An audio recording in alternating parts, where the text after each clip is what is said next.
साथ संगत जी, प्रेम से कहना, कल शाम देर रात ऊना में आगमन हुआ। आप सबके वहाँ भवन पर दर्शन करने को मिले। फिर आज सुबह से ही चंद स्थानों पर जाने का अवसर मिला और सब जगह, हर एक भवन पर, हर एक स्थान पर, हर एक घर में जहाँ जाने का मौका मिला, जो प्रेम और प्रीत वाले भाव देखने को मिले, जो श्रद्धा वाले भाव देखने को मिले, जो परमात्मा के लिए शुक्राने वाले भाव देखने को मिले, उन भावों से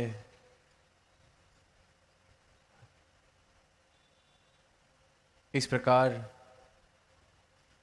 ऐसे भावों का प्रभाव पड़ता है कि जो अभी इस परमात्मा से वाकिफ़ नहीं, जिसके जीवन में ये प्रेम वाले या समर्पण वाले भाव नहीं, पर जब वहाँ प्रेम की बरसात में किसी को भीगता देखता है तो उसका हृदय भी पुकार करता है कि ऐसा आनंद मेरे जीवन में हो। और आज सुबह से ही इन्हीं भावों के बीच, इस प्रेम की बरसात में ही रहने का अवसर प्राप्त हुआ और दातार के सदगुरु के चरणों में सिर्फ और सिर्फ शुक्राने वाले भाव के ये ब्रह्म ज्ञान जो मिला है, इसकी प्राप्ति जो हुई है, गुरु की कृपा जो हुई है, सदगुरु का तरस जो हुआ है, ये सिर्फ उसी की बदौलत हृदय के भाव इस प्रकार हैं।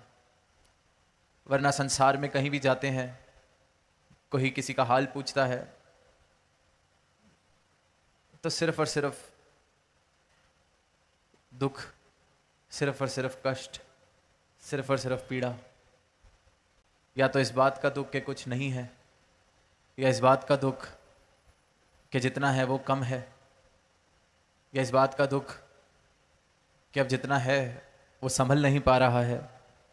जिस मुकाम तक पहुंच गए हैं अब वहाँ पर टिकना मुश्किल हो गया है, या जिस मुकाम पर पहुँचे थे उस मुकाम से ऊंचा मुकाम किसी और ने हासिल कर लिया है। इस तरह आनंदित होके सिर्फ और सिर्फ वही नाच सकता है, वही जीवन जी सकता है जिसकी इस परम आनंद के साथ लिव जुड़ गई है, जिसको बोध हो गया है इस परमात्मा का, इस सच्चाई का, जिसे वो बात समझ आ गई है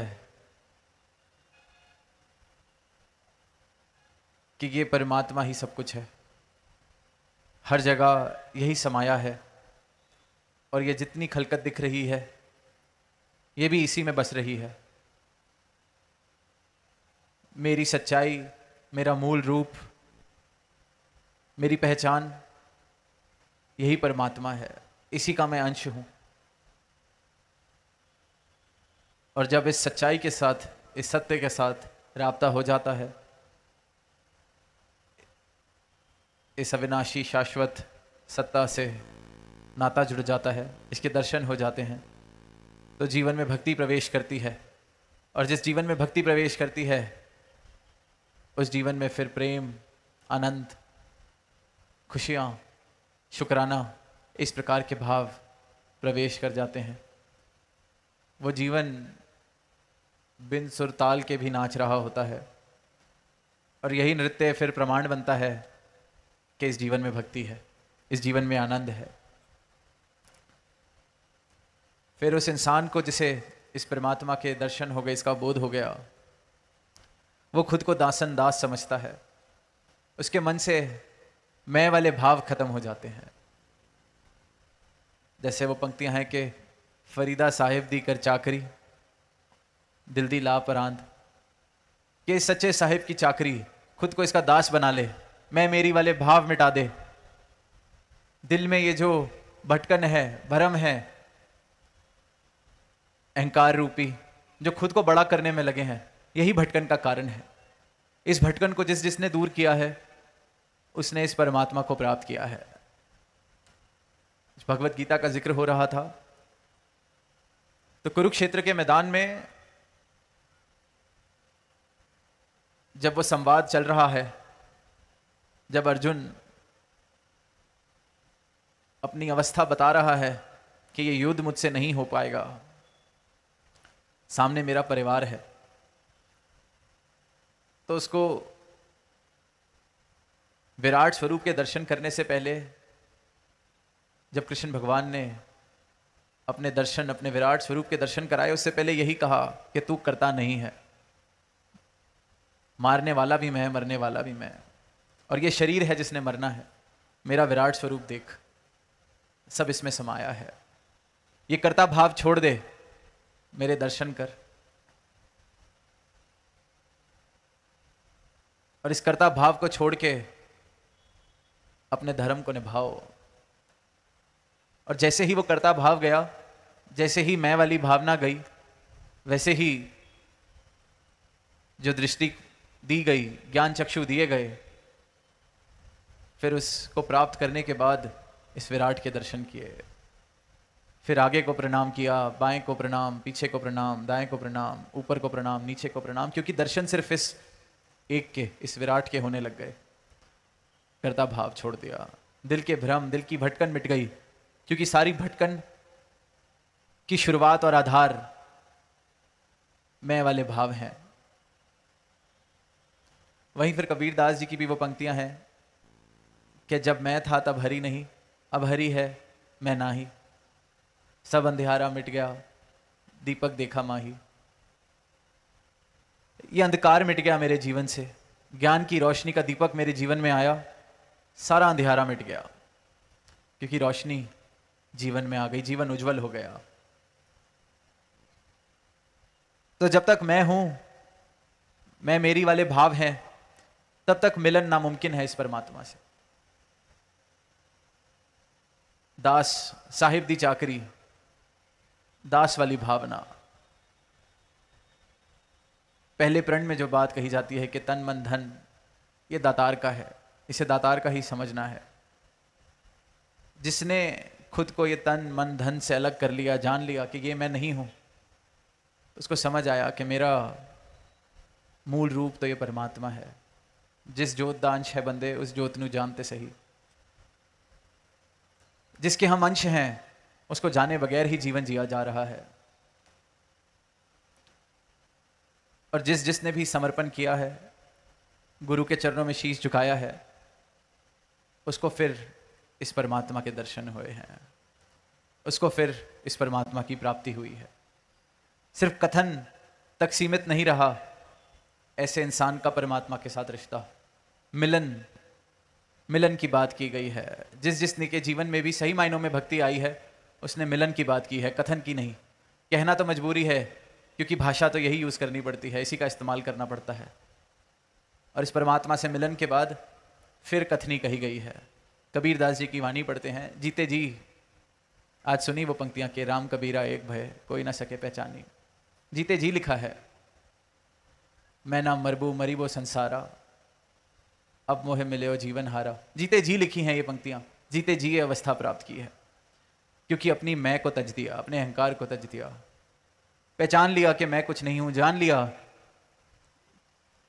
कि सब कुछ इसके हुक्म में, ये बनाने वाला, ये सृजनहार सब में बसा है, कण कण में बसा है।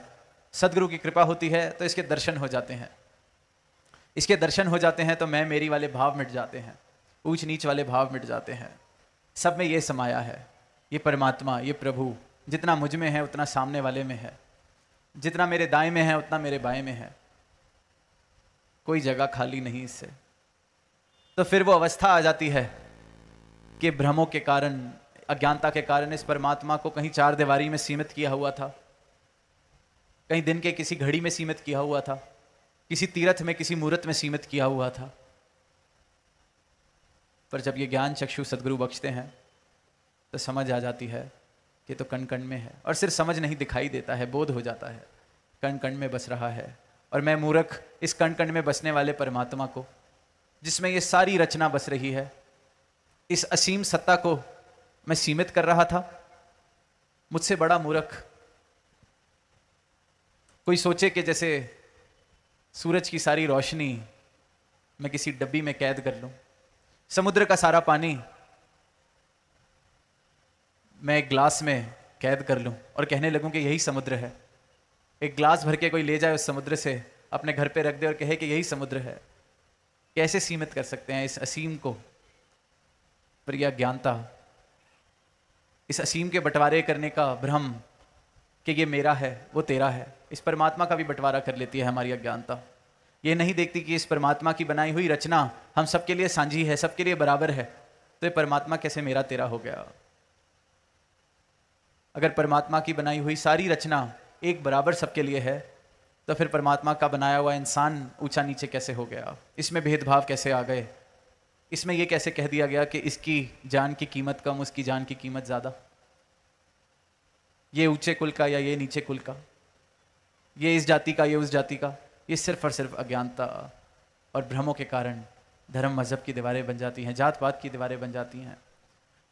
और फिर जिसको भी बोध हो जाता है इस सच्चाई का, इस सत्य का, उसके भ्रम गिर जाते हैं, क्योंकि उसकी मैं खत्म हो जाती है, अहंकार खत्म हो जाता है। मैं का जो एक पर्दा डला हुआ है आंखों के आगे, वो गिर जाता है। और जैसे ही वो मैं वाली भावना खत्म होती है, तो ये भी समझ आ जाता है कि भ्रम, ये दीवारें हैं, ये भी तो इस मैं के कारण ही आ रही थी। जैसे कि आंख में किसी के कोई तिनका चले जाए, या अपना ही कई बार बाल आंख में चला जाता है, या कंकड़ लग जाता है, धुंधला दिखने लगता है, आंख से जब तक उसको निकालो ना साफ नहीं दिखाई देता। इसी प्रकार ये जो मैं है, ये जो अहंकार है, ये आंख में पड़ी मिट्टी है जिसकी वजह से दिख नहीं रहा। जैसे ही आंख साफ होती है तो साफ साफ दिखाई देता है। जैसे ही ये मैं हटती है आंख के आगे से, फिर ये परमात्मा दिखाई देता है। जब मैं हट जाता हूं, मैं मिट जाता हूं, तो शेष जो रह जाता है वो परमात्मा है। और इसी परमात्मा का ज्ञान सदगुरु कराते हैं। एक कहानी दास को याद आ रही है कि कैसे ही इंसान एक गुरु के पास गया कि मुझे आपसे दीक्षा प्राप्त करनी है, आपका ज्ञान प्राप्त करना है, कितना समय लगेगा कि मैं भी मोक्ष को प्राप्त कर लूं? क्या कितना टाइम लगेगा? मैं सब कुछ करने को तैयार हूं जो आप कहें, कितना टाइम लगेगा?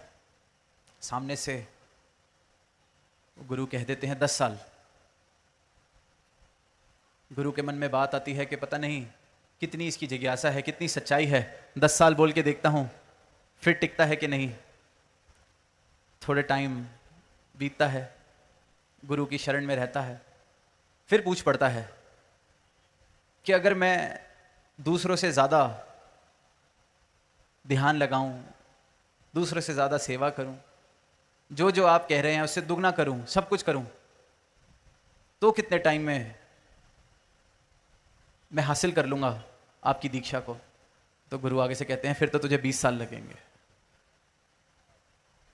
अब वो हैरान है। फिर शाम को जाते हैं बताने कि जितना जितना तू करेगा उतना उतना तेरा अहंकार बढ़ेगा, जितनी जितनी सेवा तू करेगा उतना ही तू दूर जाता रहेगा इस सच्चाई से, इस परमात्मा से, क्योंकि उतनी ही तेरी मैं बढ़ती जाएगी। और अगर अपनी मैं को खोने को तैयार है तो एक क्षण में सब कुछ प्राप्त कर सकता है, एक क्षण में। पर हम देखते हैं, हम सेवा कर रहे हैं, परमात्मा का नाम ले रहे हैं, तो उस बात का भी इंसान दावा करने लगता है कि मैं धार्मिक, मैं सेवादार, मैं नहीं छोड़ता। कहने को तो धार्मिक बनना बहुत आसान है, पर जो ये सनातन धर्म है, इस सत्य को प्राप्त करना, जो धर्म की परिभाषा आदिकाल से एक ही रही है कि इस परमात्मा को प्राप्त कर लिया जाए, यही परिभाषा है। तब भी यही थी, आज भी यही है, हमेशा से यही रहेगी। जिस भी युग में देखें परमात्मा की प्राप्ति की बात की गई है और इसी को धर्म कहा गया है। बाकी चीज़ें तो संप्रदाय हैं, बाकी तो फिर कहने को ज़रूर कहा जा सकता है, तथाकथित जो शब्द है, पर सही मायनों में धार्मिक होना इस सनातन सत्ता की प्राप्ति है। और वो तब तक मुमकिन नहीं है जब तक अपनी मैं का दान हम ना करने को तैयार हो जाएं, जब तक इस मैं को छोड़ने को राजी ना हो जाएं। और जिसने छोड़ा है उसने पाया है, और उसने फिर गा के बजा के नाना तरीकों से ये आवाज़ दी है सारी मानवता को कि मुझे जो प्राप्ति हुई है आप भी कर सकते हैं। पर ये आवाज़ दे के फिर ये भी देखा है कि कोई विरला ही है जो तैयार है सब कुछ छोड़ने के लिए। इसलिए फिर वो पंक्तियां भी आती हैं कि कच दी मंडी विच सजदा ग्राहक कोई कोई, कि इस संसार में, इस क्षणभंगुर संसार में, इस मायावी मेले में सारे ग्राहक इस माया के ही हैं। मायापति की ज़रूरत या मायापति की चाहत किसी को नहीं। जिसके दिल में सच्ची चाहत रही है उसने पाया है। किसी भी युग की कहानी पढ़ लें, किसी भी युग के पुराण पढ़ लें, वेद पढ़ लें, शास्त्र पढ़ लें, हर जगह ये गवाहियाँ हैं, प्राप्ति के बाद की गवाहियाँ हैं, और प्राप्त किया जा सकता है। और जिसने भी सतगुरु की शरण में सर झुकाया है किसी भी युग में, आज भी आप सब संत बैठे हैं, जिन की वाणी हमने सुनी वो सब गवाही दे रहे हैं, अपने जीवन से आप बीती बता रहे हैं कि इस परमात्मा के दर्शन किए हैं। जिसको कल तक दूर समझते थे उसको इस प्रकार पाया है कि अब उससे दूर नहीं हो सकते।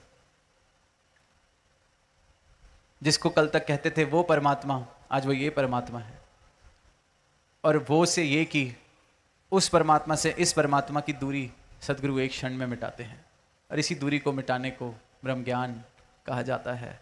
और ये ब्रह्म ज्ञान हर एक मानव प्राप्त कर सकता है, हासिल कर सकता है। वो जो परमात्मा जिसे कहीं तीर्थ में मूर्त में सीमित किया हुआ है उसको देखा जा सकता है, उसकी असीमता को, उसके विराट स्वरूप को, उसके तत्व रूप से दर्शन किए जा सकते हैं। और इसी की प्राप्ति के लिए, इसी के दर्शन के लिए ये मानव जन्म मिला है, मानस तन मिला है। बड़े भाग मानस तन पाया, रामचरितमानस में लिखा है। यही गवाही हर ग्रंथ में दी गई है, हर ग्रंथ में हर संत ने यही गवाही दी है। बड़े भागों से मिला है, क्योंकि इसकी प्राप्ति हो सकती है, इस एक की प्राप्ति हो सकती है, इस परमात्मा की प्राप्ति हो सकती है। सारे भ्रम मिट सकते हैं, सारे कर्म कट सकते हैं, आत्मा का कल्याण किया जा सकता है, मोक्ष के द्वार सदगुरु एक क्षण में खोल देता है। तो दातार से यही अरदास है कि हर एक जीवन भक्ति भरा जीवन हो, हर एक जीवन इस विराट की प्राप्ति कर सके, अपनी मैं को छोड़ के, अपने क्षणभंगुर अस्तित्व को छोड़ के, ये जो असीम सदा रहने वाला अस्तित्व है इसकी प्राप्ति कर सके। प्रेम से कहना आमीन।